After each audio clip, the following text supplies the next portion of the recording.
So at this point, we're going to do a little bit of Q&A, and before we move on to that, I want to kind of summarize what we just said. So we know about the number of businesses on the avenue and the number of jobs on the avenue, and we know the impact could be up to 60% loss of revenue during construction. We know that the programs that are existing, the existing programs to support businesses are not adequate. They don't really target the crucial issue of survival for small businesses. They might provide a business with certain skills like marketing, bookkeeping, and so on. But ultimately, any program that will keep businesses on the avenue will have to address the fact that businesses will lose revenue up to 60%. And without addressing that crucial issue, businesses will not survive, or they would choose to relocate. We also hear today that businesses are looking to take legal action against the project. We also hear today that the businesses are asking their elected officials to delay the project until a compensation fund is created for small businesses on the avenue. We hear that businesses are ready to work with Republicans, the new Republican leadership, at both the state level and the federal level, and Democrat leadership as well, to save the jobs on University Avenue. Am I missing anything there? Okay. The businesses have been waiting for a number of years, but today they are saying to us that they are taking things into their own hand. They don't want to leave their fate up to someone else. Up to this point, no one's done anything, and so today they are stepping up, and hopefully they will have some control of the situation and control the fact that this is where they want to be, and if they have to move, one, that there should be a relocation fund, and if they want to stay here, two, there should be a compensation fund.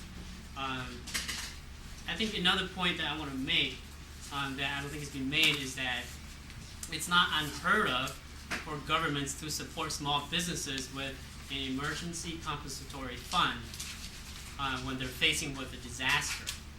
I mean, that happens all the time. Although this is not a natural disaster, it's a man-made disaster. I mean, we're thinking that it will be a disaster when things will happen for small businesses because of what we know. So that it's entirely appropriate for government to step in and support, have a safety net for those businesses that will need it when construction happens. Without that safety net, University Avenue will not be the same. Again, University Avenue, the idea is that light rail will enhance University Avenue, but at this point, the way businesses see it, light rail will not enhance, but it will actually take the university back. Many people will lose their jobs, businesses will close, times are hard enough. With light rail coming in, a lot of businesses are really, really fearful about what will happen. With that, any one of us, I'm sorry, this gentleman, what is your name, sir? You want to say a few words? Please step up to the mic. You'll have to excuse me, besides my knees being replaced, I'm a little hard of hearing, so I hope I'm not repetitious of what was said before. But I owned big optical stores. The previous of that, if any of you remember, we had Applebaum's Market, and I also started Rainbow Foods. I'm also, I know we're talking to a lot of small operators here, but I'm surprised that Target, Rainbow, and Cub are not representative because they're going to get hurt as much as the small people. Now, I've been working on this for a long time. I was involved with the University of Minnesota trying to stop this also, and we're all here talking about the small people, that what's going to happen to them. it's gonna happen to the big people too. And getting this money from the government, the little money, anybody under $2 million, is just a Band-Aid of what's gonna happen if this thing continues. And all you have to do is go to Minneapolis and see what's happened to Fifth Street. Every operator, all this was happening in Minneapolis too, before they completed it and got it through. But every retailer in Minneapolis is gone from Fifth Street, and so are the business people.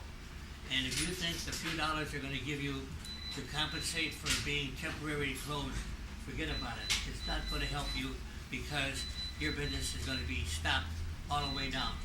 Where they're gonna get the parking that they claim to be? How do you expect, and that's why I'm surprised that the food people are not here.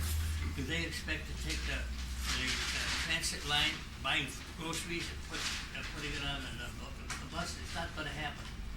We're only gonna be able to beat this, and talking about calling the politicians individually is not gonna happen. I've called them all.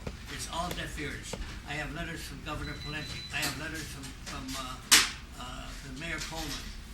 Nothing seems to happen. We're only gonna beat this if all our businesses get together.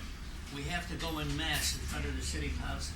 We have to go en masse in front of the governors, whether it's Pawlenty or Dayton, whoever it is, to stop this thing. Once that rail is up, forget your business. Because University and Skelly is the busiest intersection in the Twin Cities. And who's gonna cross it? How many individuals are gonna try to get across there and get killed? Secretly, you have no idea how many people have been killed in Minneapolis with the light rail. They keep it undercover, but it's substantial. And we're sitting here trying to protect our business individually. It's not gonna work. We have to go en masse. What you got here, your employees and everything, and fight for our business to stop this thing. I met with the central people in my office. I had two representatives come there, two ladies, and they told me we're gonna lose our business 50 or 60% of that, which is unbelievable. They tell you now that they're gonna shut off your heat, they're gonna shut off water, they're gonna shut off electricity. We can't go for a minute. The computers will go down, everything will go down. And why, again, the big business not represented here surprises me. But we have to get a person that's strong, that can really get up in front of the council, or in front of the Senate, or wherever we need, and really fight this thing, to abandon it. You saw what happened in downtown St. Paul. It's gonna happen to you all the way up here. They claim, well, we have parking. Sure, we have a little parking, but we're gonna have to hire police to police that parking lot, because we're not gonna allow someone to get the rail there and go downtown Minneapolis to St. Paul. Their whole theory is we're connecting Minneapolis to St. Paul. Why can't the bus connect St. Paul and Minneapolis? We didn't have to go through this. If we did, they should have gone down 94, right in the middle of it. But instead, they're cutting off all the businesses all the way over, I don't know how many, there's hundreds of businesses all the way from Minneapolis to downtown, and we're sitting here trying to fight it individually. It's not gonna work. I have a pamphlet here from every one of them. I've cut every newspaper article out. I follow it up with letters to everybody, and it's just on deaf ears. They promised me they were gonna give me a meeting between a representative of the city council, a representative of I'm sorry. Just finish up. And they were gonna give me a representative of the transit line. I still haven't got it. I've sent several letters.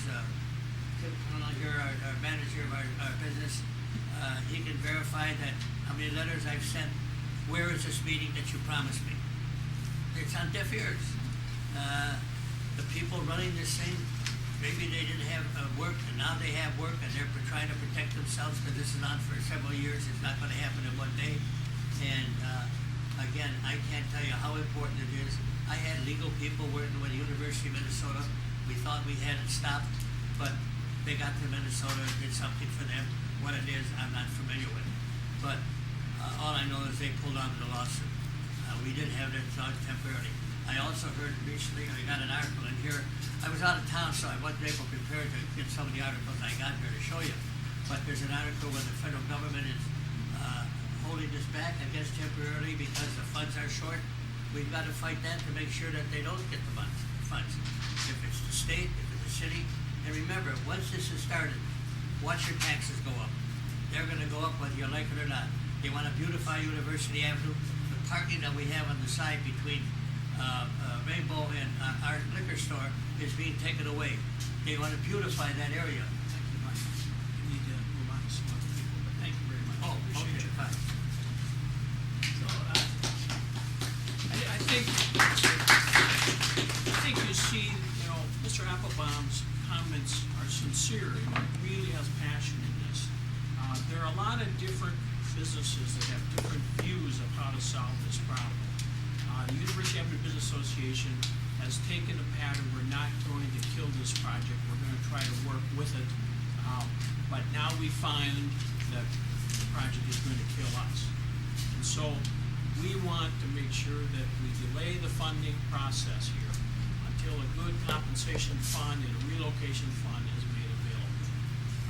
And Mr. Applebaum's comments don't necessarily represent the comments of all the businesses or all the members of the University Avenue Business Association, but he is one element that plays into the intensity and the passion that the individual businesses have because of the risk to their own businesses due to the construction. So we'll take some questions here, and any of the five who spoke can answer these questions. So are you bringing a lawsuit? Diane could answer this better, but there are businesses who are looking to file lawsuits. Again, as organizations, UAPA and ADA, we don't.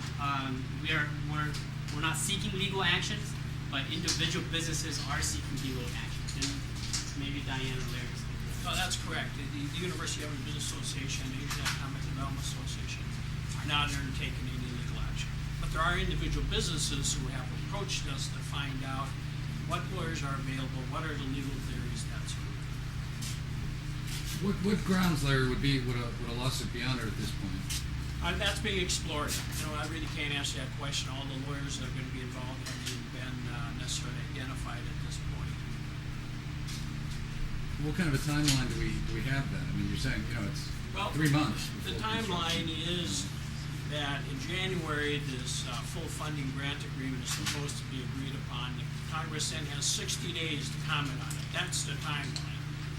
And that's why using political influence really is the best remedy at this point, because that's a timeline that just moves a lot faster than lawsuits. You said businesses have left. The one that got a lot of the publicity was Spin CC, of course. Do you know how many businesses have left and which have left?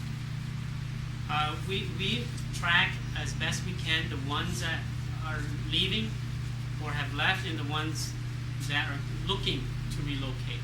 I don't think we can give you the names for confidential reasons. But even a rough ballpark number?